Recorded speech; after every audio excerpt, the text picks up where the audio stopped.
Hey everyone, the name is Erik Thor, and today I want to talk about the value of privacy and why we need privacy. And honestly, what I've noticed is privacy is an integral part of life and of my life personally. It's something I need to be able to function as a human being. Now, I noticed that a lot of people don't feel this way, and it's a subject of a lot of debate and conflict all over the world. To a lot of people, privacy serves no value at all. Why do I need to be private? I have nothing to hide. And that's how a lot of people genuinely feel, and there's nothing wrong with having that feeling. And as a result, I think a lot of people have been very open to invasions of privacy. If it doesn't matter to me, why should it matter to anyone else? Let's spend more time and more money on surveillance to make sure that we know more so that we can use this information to make the world a better place. And then it's easy to compromise away the value of privacy for other people. But it's important here to kind of take a step back and understand that, yeah, there are people out there that need privacy. Who are these people? Well, often they're introverts. Introverts tend to report needing a lot more privacy than extroverts. And a lot of the time they are intuitives. Yeah, intuitive types tend to need also and value privacy a lot more. So introverts are inclined to be private, intuitives value being private, and that's important to remember. There's a distinction there between being inclined to do something just out of natural habit and of valuing to do something because it serves a purpose. And what purpose does privacy really serve? Well, for one, I think with privacy, people feel a lot more free. A lot of people value privacy because of the freedom it gives. Imagine playing a video game and being able to step into the shoes of an orc, shaman, being able to use a nickname, being able to be free and to express yourself without anybody knowing who you are, the other person at the other side of the screen. And that's the thing a lot of people value because that's a lot of the time where we explore our personal identity and where we explore things about ourselves that we are not ready to admit to the world yet that we might feel. Or where we test out our identity and we explore, am I that kind of person or am I maybe that kind of person?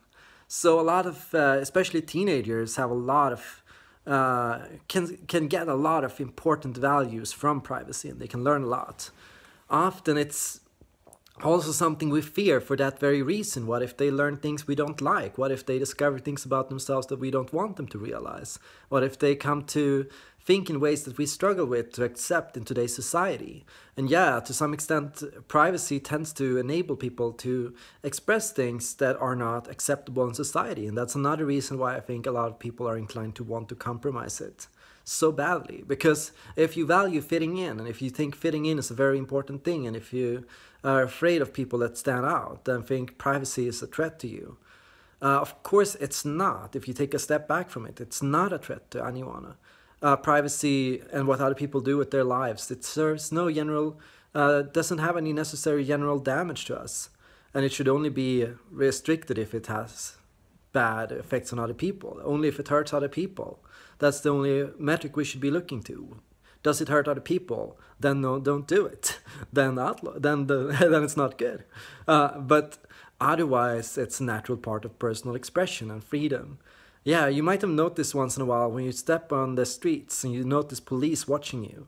When we feel police watching us, I think a lot of us start noticing how that changes us. Yeah, people act a lot more controlled when they are being watched. When other people watch us, we become a lot more conformist. We become more inclined to walk in a straight line, more inclined to walk and to do what everyone else does.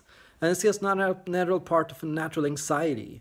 We are afraid of being caught standing out. We are afraid of other people singling us out or thinking something wrong with us. We're afraid that other people will think we are criminals simply because we are walking in a weird way or because we dress funny. And that's a genuine fear that a lot of people have. And that's also the part of the conflict or the controversy when it comes to privacy. I tend to say when it comes to positions of power, that's where we need transparency. If you're in a position of power, you need to be transparent with how you use that power. Then you need to be able to, other people need to be able to know what you do with it. But if you are in a position where you can't wield power and where you're just exploring, then you should be able to have privacy. So hopefully in the future we'll move towards a society where people can be private and where they can express themselves through virtual reality, through video games, and through even more nuanced ways of personal expression. Perhaps people can become even better at changing their appearance online instead of in reality. Perhaps they can explore testing out different bodies and how it is to be a woman or how it is to be a man online instead of in reality. And they can feel it out for themselves. Do I like this? What do I feel about this? Just having those opportunities to people, giving people these experiences and giving them privacy. I think that's something that will make society healthier as we go. And that's the thing. What I notice is when people limit or suppress people's need for privacy, often the expression of privacy tends to become a lot more extreme. That's where you get a lot of people that use privacy for negative purposes, for damaging, for trolling, for hurting other people. And it's kind of like when people feel cornered, that's often when you start seeing the worst parts of their humanity. People who feel that they are forced away, or people that feel like they can't express themselves, often start becoming a lot more rebellious. They start striking back in a sense, and that's often where it starts becoming more extreme. And we see in cultures where privacy is more prohibited, there is also a more dangerous form of privacy, a form of privacy that goes more towards criminality, and where people seek privacy purely out of a criminal intent, and where we start associating people who need privacy with being criminal. Otherwise, in societies where privacy is a natural and integral part of life, privacy is something a lot of people engage in, and it doesn't do anybody any harm. It's nothing criminal about it. It's just how it is. It's just, yeah, people want to be alone sometimes. People want to close the door behind them. People want to be able to be completely free. And that's also a thing. Like, people sing the most when they're in the shower. People can dance around in their own living rooms when nobody watches. People do these things. People do a lot of weird things when they're alone. And that's the beauty of it. Privacy is so connected to freedom. You could say privacy is the fuel of freedom. And freedom is born and can only grow and thrive when privacy is a part of life.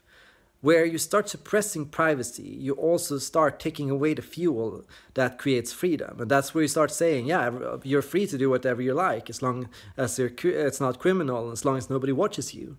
But that also means people stop doing these free things. People stop doing these self-expressive activities. They stop dancing around, and they stop letting themselves dress up in odd ways. They stop exploring alternative fashions, and we become more stagnant as a society. We stop growing, we stop changing. Everyone starts walking the same way, and when everyone starts walking the same way, there are no gifted people, there is no genius, there is no Elon Musk, there is no Tesla, no people, no innovation, nothing great coming about from the society, because only in static societies, well, I will rephrase this. Static societies are on the verge of disappearing, of losing, of falling behind in the economy, of losing a core part of what makes it feel alive, what makes it feel like a culture, what makes it feel like a society to begin with. And of course the argument goes the same way.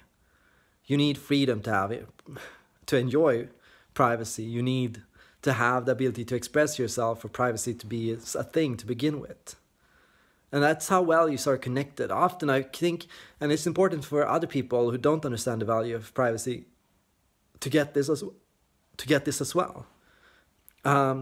Often it is privacy and people that were in private with themselves, that could think, that could discover great truths about the world. They were the ones that create the jobs that we are working now, the things we're doing now, the things we're all enjoying.